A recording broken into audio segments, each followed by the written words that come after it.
From Pacifica, this is Democracy Now! Fleecy locks and black complexion cannot forfeit nature's claim. Skin may differ, but affection dwells in black and white the same. And were I so tall as to reach the pole or to grasp the ocean at a span, I must be measured by my soul. The mind is the standard of the man. In a Democracy Now! And Pacifica Radio Archives exclusive, we air a newly discovered recording of Dr. Martin Luther King, Jr. It was December 1964, days before he received the Nobel Peace Prize in Oslo. Dr. King gave a major address in London on segregation, the fight for civil rights, and his support for Nelson Mandela and the anti-apartheid struggle in South Africa. If the United Kingdom and the United States decided tomorrow morning not to buy South African goods, not to buy South African gold, if our investors and capitalists would withdraw their support for the racial tyranny that we find there, then apartheid would be brought to an end. Today, Dr. King's City Temple address, December 7th, 1964, in London. All that and more coming up.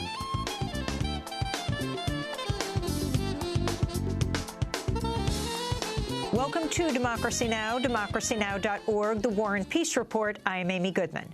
Today is the federal holiday honoring Dr. Martin Luther King. He was born January 15, 1929. He was assassinated April 4, 1968, at the Lorraine Motel in Memphis, Tennessee. He was just 39 years old. While Dr. King is primarily remembered as a civil rights leader, he also championed the cause of the poor, organizing the Poor People's Campaign to address issues of economic justice.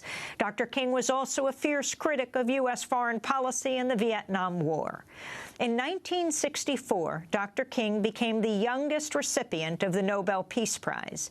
Days before he received that award in Oslo, Norway, Dr. King traveled to London. On December 7, 1964, Dr. King gave a speech sponsored by the British group Christian Action about the civil rights struggle in the United States, as well as the anti-apartheid movement in South Africa. The speech was recorded by Saul Bernstein, who was working as the European correspondent for Pacifica Radio. Bernstein's recording was recently discovered by Brian DeShazer, director of the Pacifica Radio Archives. This is that address by Dr. Martin Luther King, Jr. I want to talk with you mainly about our struggle in the United States, and before taking my seat, talk about some of the larger struggles in the whole world, and some of the more difficult struggles in places like South Africa. But that is a desperate, poignant question on the lips of people all over our country and all over the world. I get it almost everywhere I go and almost every press conference. It is a question of whether we are making any real progress in the struggle to make racial justice a reality in the United States of America. And whenever I seek to answer that question, on the one hand, I seek to avoid an undue pessimism. On the other hand, I seek to avoid a superficial optimism. And I try to incorporate or develop what I consider a realistic position by admitting on the one hand that we have made many significant strides over the last few years in the struggle for racial justice, but by admitting that before the problem is solved, we still have numerous things to do and many challenges to meet. And it is this realistic position that I would like to use as a basis for our thinking together tonight as we think about the problem in the United States. We have come a long, long way, but we have a long, long way to go before the problem is solved. Now let us notice first that we've come a long, long way, and I would like to say at this point that the Negro himself has come a long, long way in re-evaluating his own intrinsic worth. Now, in order to illustrate this, a little history is necessary. It was in the year 1619 when the first Negro slaves landed on the shores of America. And they were brought there from the soils of Africa. Unlike the Pilgrim Fathers who landed at Plymouth a year later, they were brought there against their wills.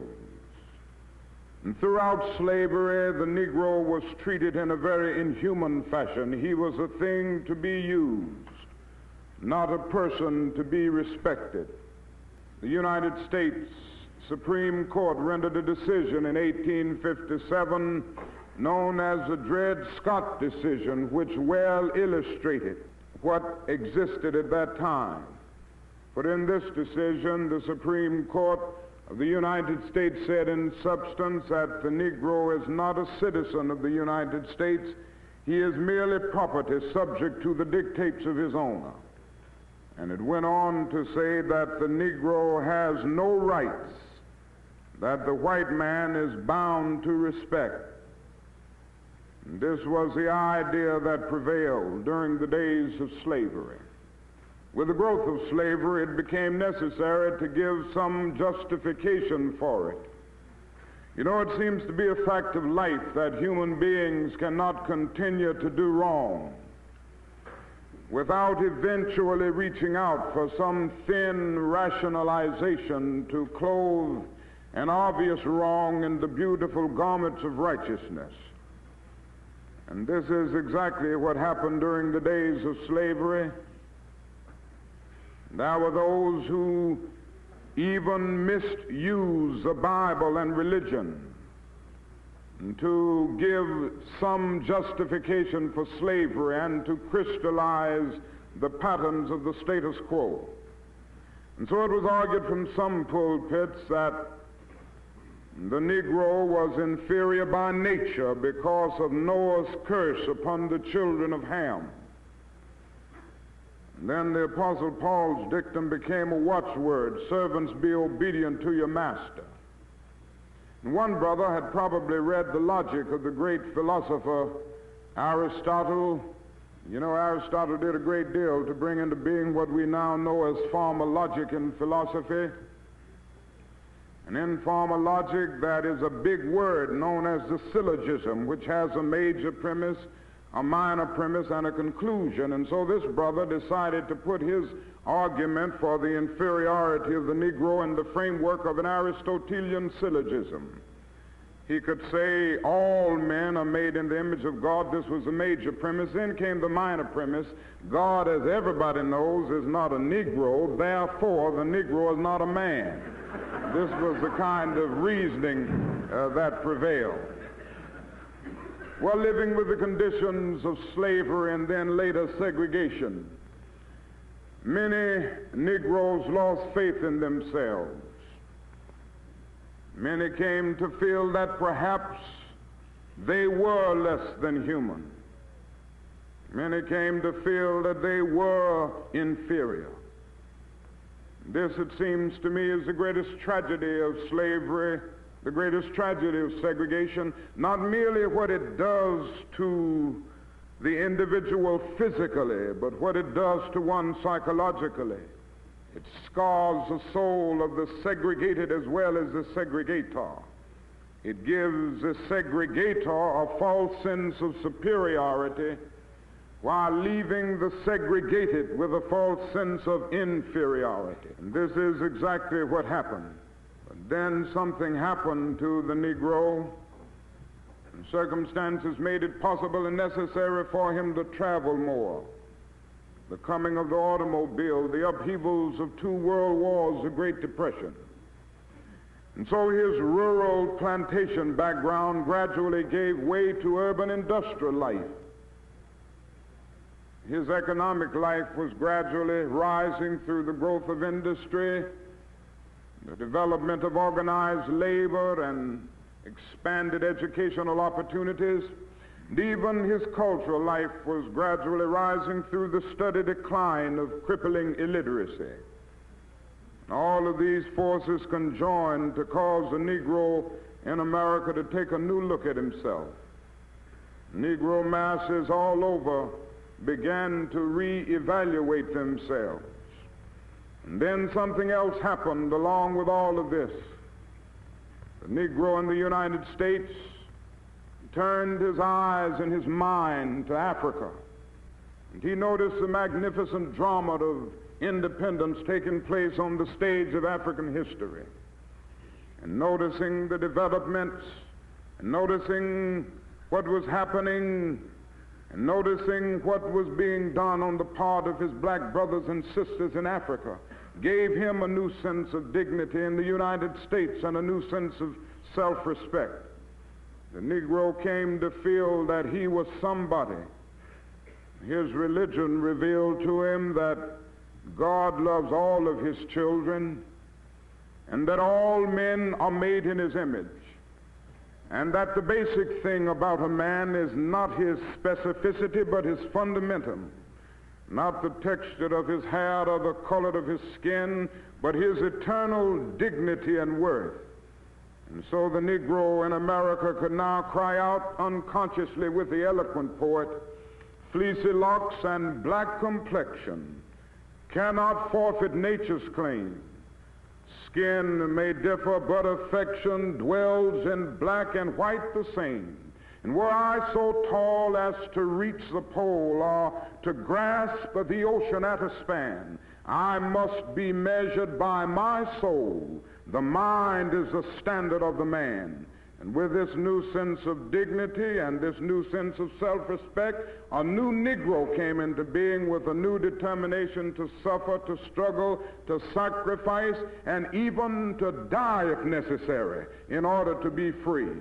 And this reveals that we have come a long, long way since 1619. But if we're to be true to the facts, it is necessary to say that not only has the Negro re-evaluated his own intrinsic worth, the whole nation has come a long, long way in extending the frontiers of civil rights. And I'd like to mention just a few things that have happened in our country which reveal this.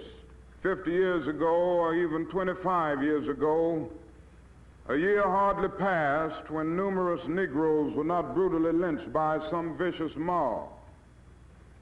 Fortunately, lynchings have about ceased today.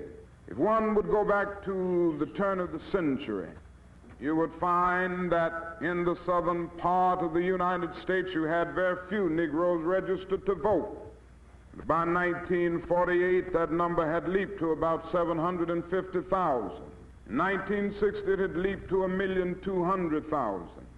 And when we went into the presidential election just a few weeks ago, that number had leaped to more than 2 million. We went into that election with more than 2 million Negroes registered to vote in the South, which meant that we in the civil rights movement, by working hard, have been able to add more than 800,000 new Negroes as registered voters in the last 3 years.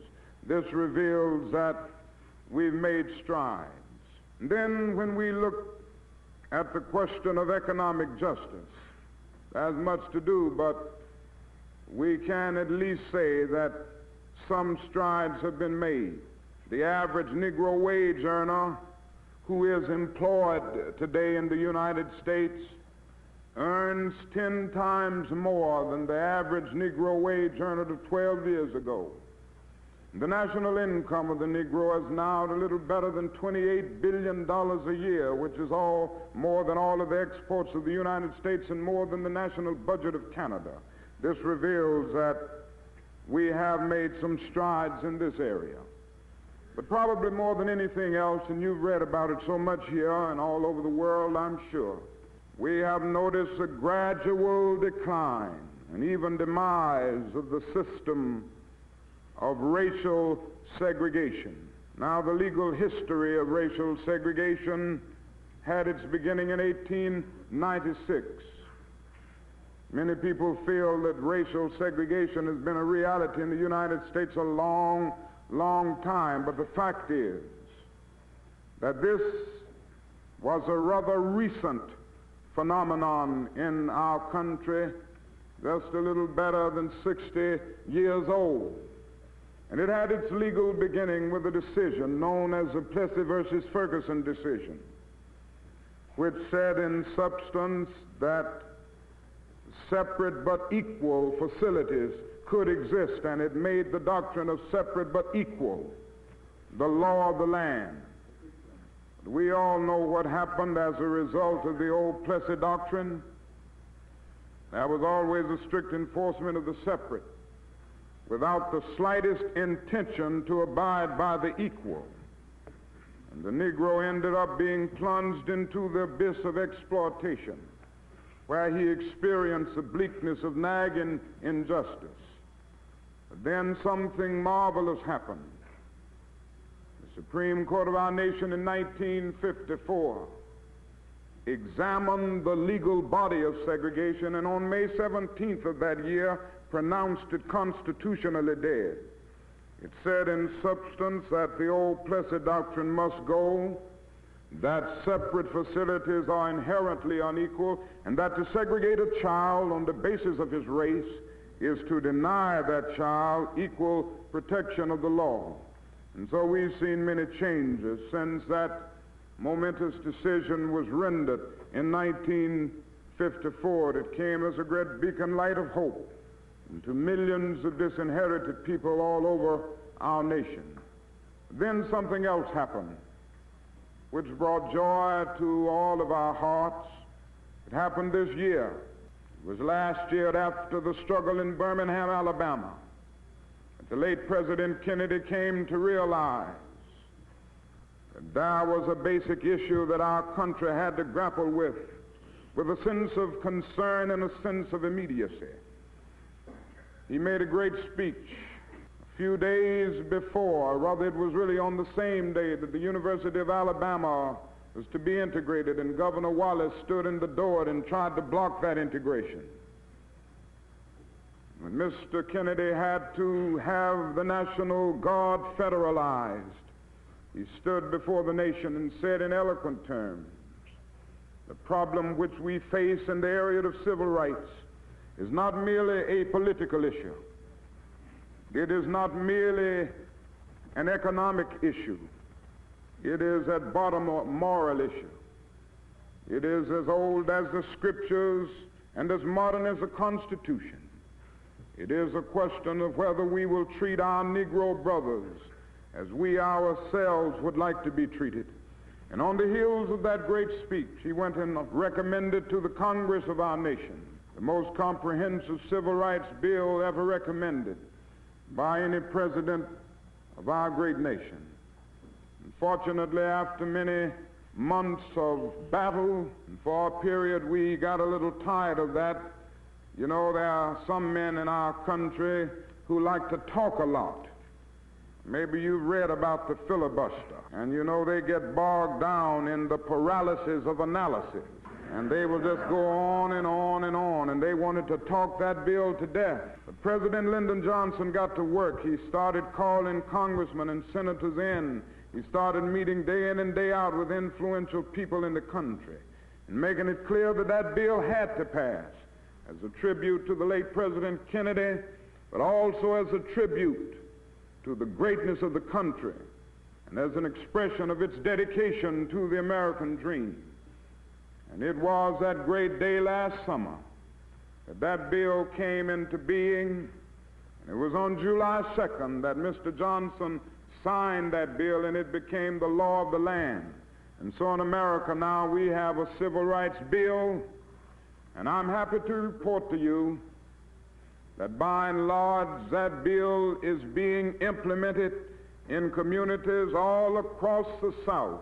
We have seen some surprising levels of compliance, even in some communities in the state of Mississippi. And whenever you can find anything right in Mississippi, things are getting better.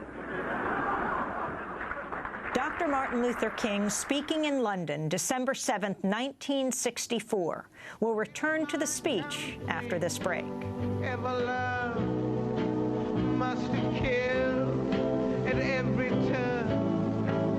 We've got to know by now what the consequences will bring. Yes, he had seen the mountaintop, and he knew he could not stop. Always living with the threat of death ahead. Yeah, yeah, yeah. Folks, you'd better stop and think, for we're all heading for the brink. Hear me now. What will happen now? What's gonna happen now?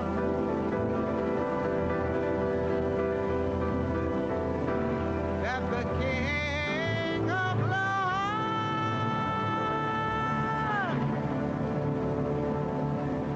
is dead. Nina Simone singing "The King of Love is Dead." This is Democracy Now!, democracynow.org, The War and Peace Report. I'm Amy Goodman. In this Democracy Now! Exclusive, we return to Dr. Martin Luther King Jr. in his own words from a recording recently discovered by the Pacifica Radio Archives. This is from December 7th, 1964 in London, just days before Dr. King received the Nobel Peace Prize in Oslo, Norway. We can never forget the fact that just this summer, 3 civil rights workers were brutally murdered near Philadelphia, Mississippi. All of this reveals to us that we have not achieved the level of brotherhood. We have not achieved the brotherhood that we need and that we must have in our nation. We still have a long, long way to go. I mentioned voter registration and the fact that we had been able to add about 800,000 new registered voters in the last 2 or 3 years, the fact that it's over 2 million now, I guess that sounded like real progress, and it does represent some progress. But let me give you the other side, and that is the fact that there are still more than 10 million Negroes living in the southern part of the United States, and some 6 million of the Negroes living in the southern part of the United States are of voting age, and yet only 2 million are registered. And this means that 4 million remain unregistered, not merely because they are apathetic, not because they are complacent. This may be true of some few, but because all types of conniving methods are still being used to keep Negroes from becoming registered voters.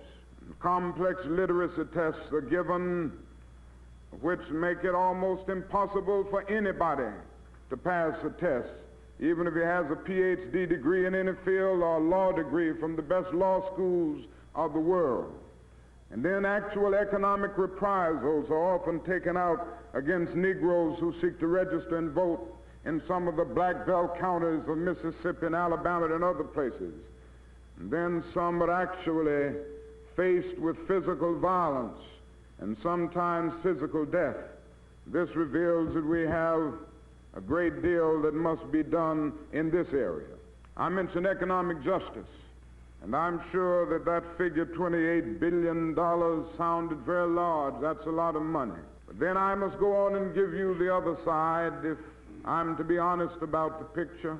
That is the fact that 42% of the Negro families of the United States still earn less than $2,000 a year, while just 16% of the white families earn less than $2,000 a year. 21% of the Negro families of America earn less than $1,000 a year, while just 5% of the white families earn less than $1,000 a year.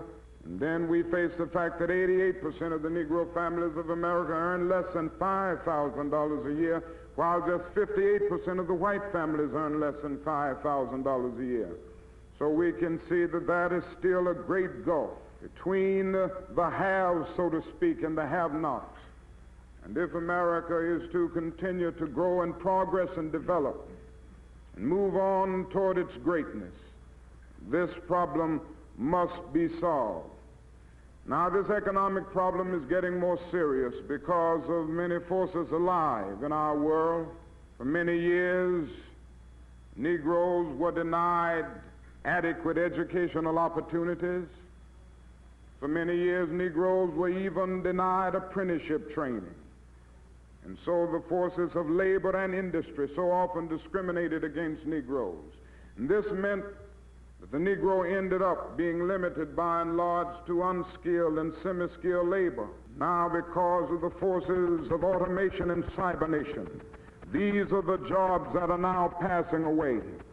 And so the Negro wakes up in a city like Detroit, Michigan, and discovers that he's 28% of the population and about 72% of the unemployed. Now, in order to grapple with that problem, our federal government will have to develop massive retraining programs, massive public works programs, so that automation can be a blessing, as it must be, to our society and not a curse. Then the other thing, when we think of this economic problem, we must think of the fact that that is nothing more dangerous than to build a society with a segment in that society which feels that it has no stake in the society. There's nothing more dangerous than to build a society with a number of people who see life as little more than a long and desolate corridor with no exit sign. They end up with despair because they have no jobs, because they can't educate their children, because they can't live in a nice home, because they can't have adequate health facilities. We always hear of the various reasons why and the various myths concerning integration and why integration shouldn't come into being. Those people who argue against integration at this point often say, well, if you integrate the public schools, for instance, you will pull the white race back a generation. And they like to talk about the cultural lag in the Negro community. And then they go on to say, now, you know, the Negro is a criminal, and he has the highest crime rate in any city that you can find in the United States. And arguments go on ad infinitum, why integration shouldn't come into being. But I think there's an answer to that. And that is that if there is cultural lag in the Negro community, and there certainly is, this lag is there because of segregation and discrimination. It's there because of long years of slavery and segregation. Criminal responses are not racial but environmental. Poverty, economic deprivation, social isolation, and all of these things breed crime, whatever the racial group may be. And it is a torturous logic to use the tragic results of racial segregation as an argument for the continuation of it. It is necessary to go back. And so it is necessary to see this and to go all out to make economic justice a reality all over our nation. I mentioned that racial segregation is about dead in the United States, but it's still with us. We are about past the day of legal segregation.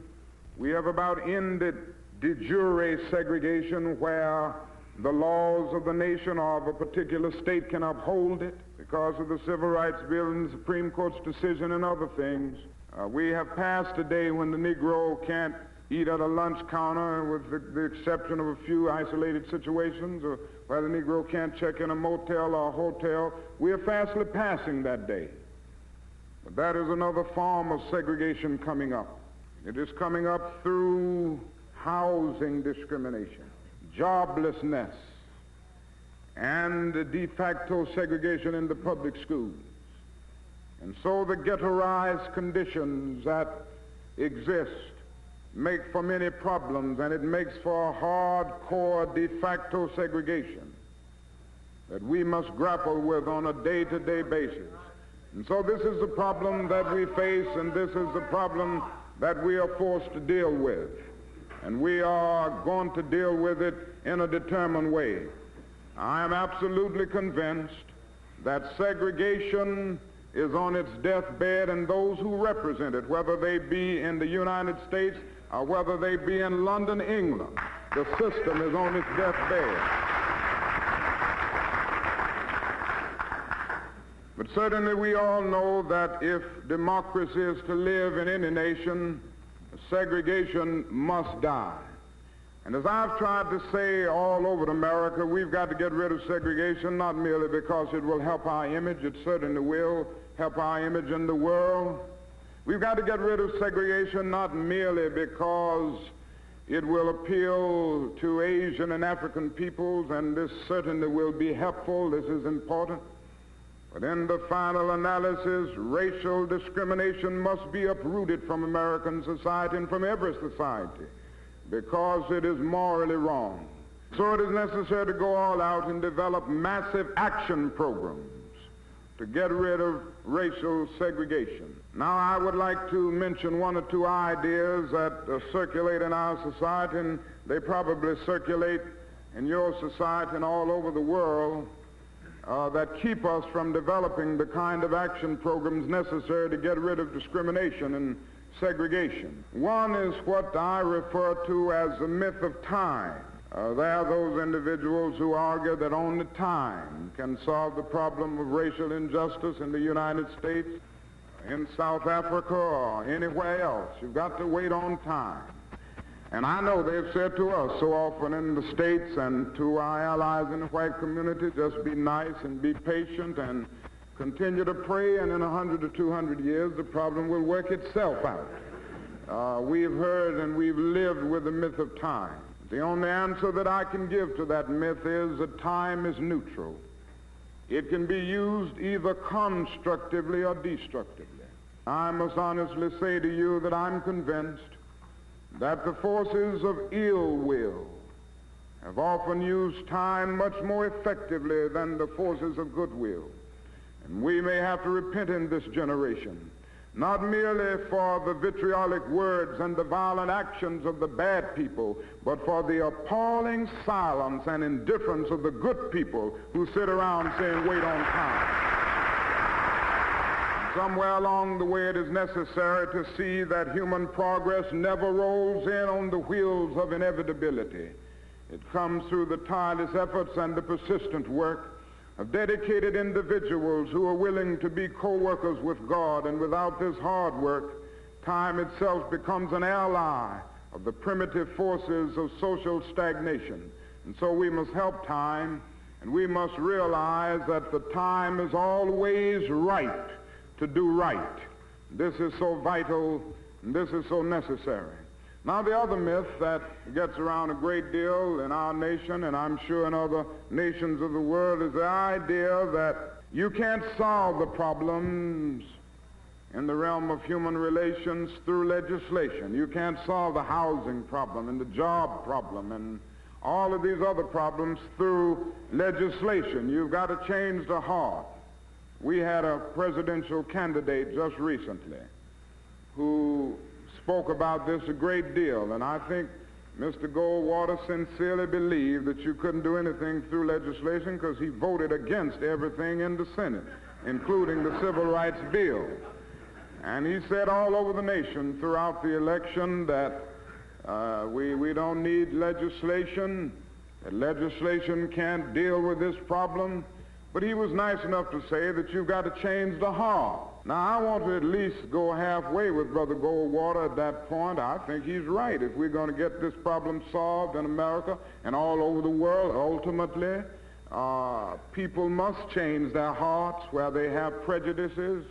If we're going to solve the problems facing mankind, I would be the first to say that every white person must look down deep within and remove every prejudice that may be there, and come to see that the Negro and the colored peoples generally must be treated right, not merely because the law says it, but because it is right and because it is natural. I agree with this 100%. And I'm sure that if the problem is to be solved ultimately, men must be obedient not merely to that which can be enforced by the law, but they must rise to the majestic heights of being obedient to the unenforceable. But after saying all of that, I must go on to the other side. This is where I must leave Mr. Goldwater and others who believe that legislation has no place. It may be true that you can't legislate integration, but you can legislate desegregation. It may be true that morality cannot be legislated, but behavior can be regulated. It may be true that the law can't change the heart, but it can restrain the heartless. It may be true that the law can make a man love me, but it can restrain him from lynching me, and I think that's pretty important also. Dr. Martin Luther King, Jr., speaking in London on December 7, 1964. We'll return to that speech after this break.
This is Democracy Now!, democracynow.org, The War and Peace Report. I'm Amy Goodman. In this Democracy Now! Exclusive, we return to Dr. Martin Luther King, Jr. in his own words from a recording recently discovered by the Pacifica Radio Archive. The speech given in London, December 7, 1964, just days before Dr. King received the Nobel Peace Prize in Oslo, Norway. Now, as you know, we have been engaged in the United States in a massive struggle to make desegregation and finally integration a reality. And in that struggle there has been an undergirding philosophy, the philosophy of nonviolence, the philosophy and method of nonviolent resistance. And I'd like to say just a few words about the method or the philosophy that has undergirded our struggle. First, I want to say that I'm still convinced that nonviolence is the most potent weapon available to oppressed people in their struggle for freedom and justice. It has a way of disarming the opponent, exposing his moral defenses. It weakens his morale, and at the same time it works on his conscience, and he just doesn't know how to handle it. If he doesn't beat you, wonderful. If he beats you, you develop the quiet courage of accepting blows without retaliating. If he doesn't put you in jail, wonderful. Nobody with any sense loves to go to jail. But if he puts you in jail, you go in that jail and transform it from a dungeon of shame to a haven of freedom and human dignity. Even if he tries to kill you, you develop the inner conviction that there are some things so dear, some things so precious, some things so eternally true, that they are worth dying for. And if a man has not discovered something that he will die for, he isn't fit to live. And this is what the nonviolent discipline says.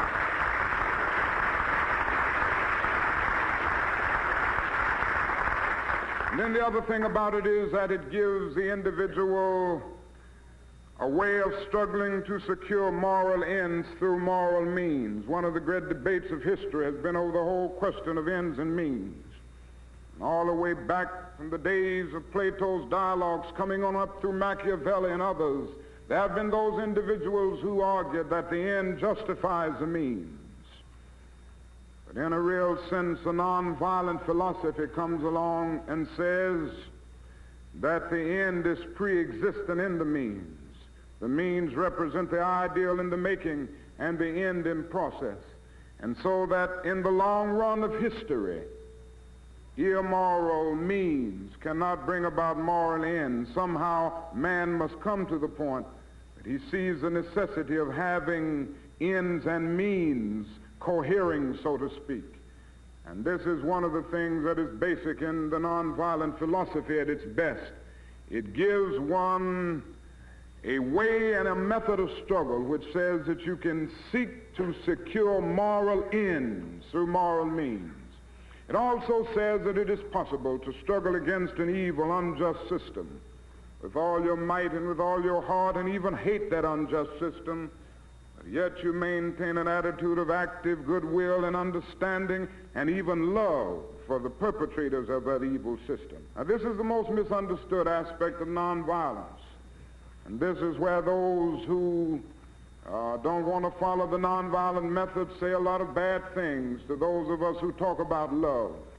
But I still go on and believe in it, because I am still convinced that it is love that makes the world go round.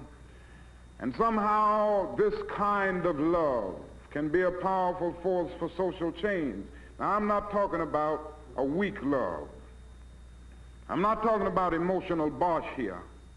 I'm not talking about some sentimental quality. I'm not talking about an affectionate response. It would be nonsense to urge oppressed people to love their violent oppressors in an affectionate sense, and I have never advised that. When Jesus said, love your enemies, I'm happy he didn't say like your enemies. It's pretty difficult to like some people. But love is greater than like. Love is understanding, creative, redemptive goodwill for all men. Theologians talk about this kind of love with the Greek word agape, which is a sort of overflowing love that seeks nothing in return. And when one develops this, you rise to the position of being able to love the person who does the evil deed while hating the deed that the person does. And I believe that this can be done. Psychiatrists are telling us now that hatred is a dangerous force, not merely for the hated, but also the hater. Many of the strange things that happen in the subconscious, many of the inner conflicts are rooted in hate. And so they are saying love or perish. This is why Eric Fromm can write a book entitled The Art of Loving, arguing that love is the supreme unifying force of life. And so it is wonderful to have a method of struggle where it is possible to stand up against segregation, to stand up against colonialism with all of your might, and yet not hate the perpetrators of these unjust systems. And I believe firmly that it is through this kind of powerful, nonviolent action, this kind of love that organizes itself into mass action, that we will be able to transform the jangling discords of our nation and the world into a beautiful symphony of brotherhood. Certainly this is the great challenge facing us. Now, I think that nonviolence can work not only in the situation that we find in our country, not only with the magnificent example that we have in India, expressed through the marvelous work of Mohandas K. Gandhi, but I think it can work in ways and in circumstances that we haven't seen it or we haven't used it before. And in this context, I would like to say something about South Africa. And I'd like to read just a statement that I've written here so that I'll be sure that I'll say everything that I have in mind about the South African situation without missing anything. I understand they are here tonight, South Africans, some of whom have been involved in the long struggle for freedom there. In our struggle for freedom and justice in the United States, which has also been so long and difficult, we feel a powerful sense of identification with those in the far more deadly struggle for freedom in South Africa. We know how Africans there and their friends of other races strove for half a century to win their freedom by nonviolent methods. We have honored Chief Luthuli for his leadership, and we know how this nonviolence was only met by increasing violence from the state, increasing repression, culminating in the shootings at Sharpeville and all that has happened since. Clearly, there's much in Mississippi and Alabama to remind the South Africans of their own country. Yet even in Mississippi, we can organize to register Negro voters. We can speak to the press. We can, in short, organize the people in nonviolent action. But in South Africa, even the mildest form of nonviolent resistance meets with years of imprisonment, and leaders over many years have been restricted and silenced and imprisoned. We can understand how, in that situation, people felt so desperate that they turned to other methods such as sabotage. Today, great leaders like Nelson Mandela and Robert Sobukwe are among the many hundreds wasting away in Robben Island prison against the massive, armed, and ruthless state which uses torture and sadistic forms of interrogation to crush human beings, even driving some to suicide. The militant opposition inside South Africa seems for the moment to be silenced. The mass of the people seems to be contained, seems for the moment unable to break from the oppression. I emphasize the word seems because we can imagine what emotions and plans must be seething below the calm surface of that prosperous police state.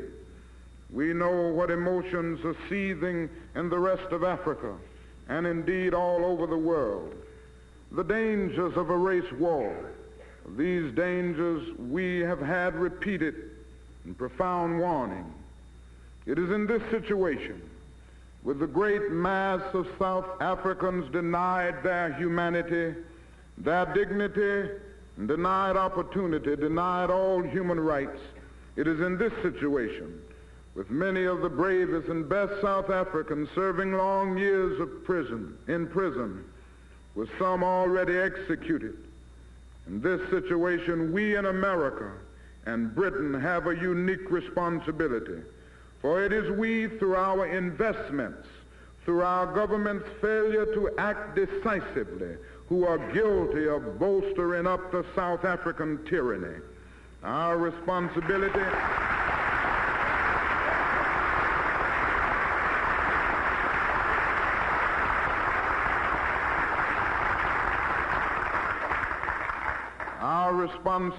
presents us with a unique opportunity. We can join in the one form of nonviolent action that could bring freedom and justice to South Africa, the action which African leaders have appealed for in a massive movement for economic sanctions in a world living under the appalling shadow of nuclear weapons. Do we not recognize the need to perfect the use of economic pressures? Why is trade regarded by all nations and all ideologies as sacred? Why does our government and your government in Britain refuse to intervene effectively now, as if only when there is a bloodbath in South Africa or the Korea or the Vietnam will they recognize a crisis?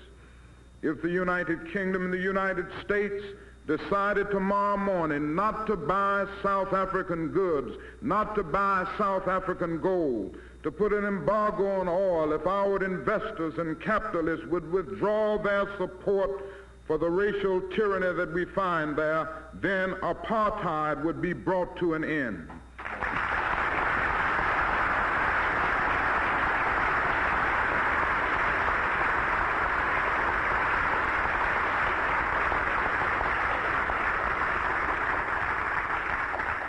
Then the majority of South Africans of all races could at last build the shared society they desire. And so this is the challenge facing the nations of the world. And God grant that we will meet this challenge and be a part of that great creative movement that will seek to bring about change and transform those dark yesterdays of man's inhumanity to man into bright tomorrows of justice and peace and goodwill. And may I say to you that the problem of racial injustice is not limited to any one nation. We know now that this is a problem spreading all over the globe. And right here in London and right here in England, you know so well that thousands and thousands of colored people are migrating here from many, many lands, from the West Indies, from Pakistan, from India, from Africa. And they have the just right to come to this great land. And they have the just right to expect justice and democracy in this land. And England must be eternally vigilant. For if not, the same kind of ghettos will develop that we have in the Harlems of the United States. The same problems of injustice, the same problems of inequality in jobs will develop. And so I say to you that the challenge before every citizen of goodwill of this nation is to go all out to make democracy a reality for everybody, so that everybody in this land will be able to live together, and that all men will be able to live together as brothers. You know, there are certain words in every academic discipline that soon become stereotypes and cliches. Every academic discipline has its technical vocabulary. Modern psychology has a word that is probably used more than any other word in modern psychology. It is the word maladjusted. You've heard that word. This is the ringing cry of modern child psychology. And certainly we all want to live well-adjusted lives in order to avoid neurotic and schizophrenic personalities. But I must say to you this evening, my friends, as I come to a close, that there are some things in my own nation, and there are some things in the world which I'm proud to be maladjusted, to which I call upon all men of goodwill to be maladjusted until the good society is realized. I must honestly say to you that I never intend to become adjusted to segregation, discrimination, colonialism, and these particular forces. I must honestly say to you that I never intend to adjust myself to religious bigotry. I must honestly say to you that I never intend to adjust myself to economic conditions that will take necessities from the many to give luxuries to the few. I must say to you tonight that I never intend to become adjusted to the madness of militarism and the self-defeating effects of physical violence. But in a day when Sputniks and explorers are dashing through outer space and guided ballistic missiles are carving highways of death through the stratosphere, no nation can win a war. It is no longer the choice between violence and nonviolence. It is either nonviolence or non-existence. The alternative to disarmament, the alternative to a greater suspension of nuclear tests, the alternative to strengthening the United Nations and thereby disarming the whole world may well be a civilization plunged into the abyss of annihilation.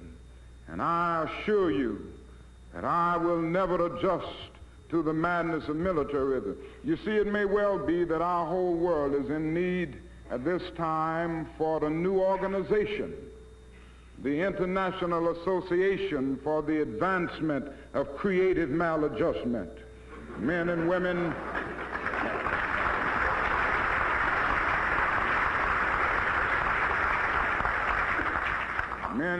who will be as maladjusted as the prophet Amos, who in the midst of the injustices of his day could cry out in words that echo across the centuries, "Let justice roll down like waters and righteousness like a mighty stream." As maladjusted as the late Abraham Lincoln, the great president of our nation, who had the vision to see that the United States could not survive half slave and half free. As maladjusted as Thomas Jefferson, who in the midst of an age amazingly adjusted to slavery, could etch across the pages of history words lifted to cosmic proportions. We hold these truths to be self-evident, that all men are created equal, that they are endowed by their Creator with certain inalienable rights, that among these are life, liberty, and the pursuit of happiness. As maladjusted as Jesus of Nazareth, who could say to the men and women of his day, "He who lives by the sword will perish by the sword." And through such maladjustment, we will be able to emerge from the long and desolate midnight of man's inhumanity to man into the bright and glittering daybreak of freedom and justice. May I say to you that I still believe that mankind will rise up to the occasion in spite of the darkness of the hour, in spite of the difficulties of the moment, In spite of these days of emotional tension, when the problems of the world are gigantic in extent and chaotic in detail, I still have faith in the future. And I still believe that we can build this society of brotherhood and this society of peace. We have a song that we sing in our movement, and we've joined hands to sing it so often, beyond, behind jail bars. I can remember times that we've been in jail cells made for 12 people, and yet you would find some 15 or 20 there, but yet we could go on and lift our voices and sing it. I mentioned it yesterday afternoon as I was preaching at St. Paul's. We shall overcome. We shall overcome. Deep in my heart, I do believe we shall overcome. And somehow I believe that mankind will overcome. And I believe that the forces of evil will be defeated. I believe this because Carlyle is right. No lie can live forever. I believe that we shall overcome because William Cullen Bryant is right. Truth-crushed earth will rise again. I believe that we shall overcome because James Russell Lowell is right. Truth forever on the scaffold, wrong forever on the throne. Yet that scaffold sways the future, and behind the dim unknown standeth God within the shadow, keeping watch above his own. With this faith, we will be able to adjourn the councils of despair and bring new light into the dark chambers of pessimism. With this faith, we will be able to transform this pending cosmic elegy into a creative psalm of peace and brotherhood. With this faith, we will be able to speed up the day when all of God's children, black men and white men, Jews and Gentiles, Protestants and Catholics, Hindus and Muslims, theists and atheists, will be able to join hands and sing in the words of the old Negro spiritual, free at last, free at last. Thank God Almighty, we are free at last. We have a long, long way to go before this problem is solved, but thank God we've made strides. We've come a long, long way. So I close by quoting the words of an old Negro slave preacher who didn't quite have his grammar and diction right, but who uttered words of great symbolic profundity. Lord, we ain't what we want to be. We ain't what we ought to be. We ain't what we're going to be. But thank God, we ain't what we was. Thank you. Dr. Martin Luther King Jr. speaking in London at City Temple on December 7th, 1964. He would receive the Nobel Peace Prize 3 days later in Oslo, Norway. The recording of this speech was recently discovered by Brian DeShazer, director of the Pacifica Radio Archives. To get a copy of today's show and to learn more about how this rare King recording was discovered, go to our website at democracynow.org. The Pacifica Radio Archives website is pacificaradioarchives.org. And that does it for today's show. Democracy Now! Is produced by Mike Burke, Amy Littlefield, Renee Feltz, Aaron Mate, Nermeen Sheikh, Steve Martinez, Sam Alcoff, Hani Massoud, Ravi Karan, Dina Guzder, Mike DeFilippo, and Miguel Noguera, our engineers. Special thanks to Becca Staley, Julie Crosby, Hugh Grant, Jessica Lee, David Prude, and Vesta Godars, and to our camera crew, John Randolph, Kieran Krug-Meadows, Carlo De Jesus, and Jose Miranda. I'm Amy Goodman. This is democracynow.org.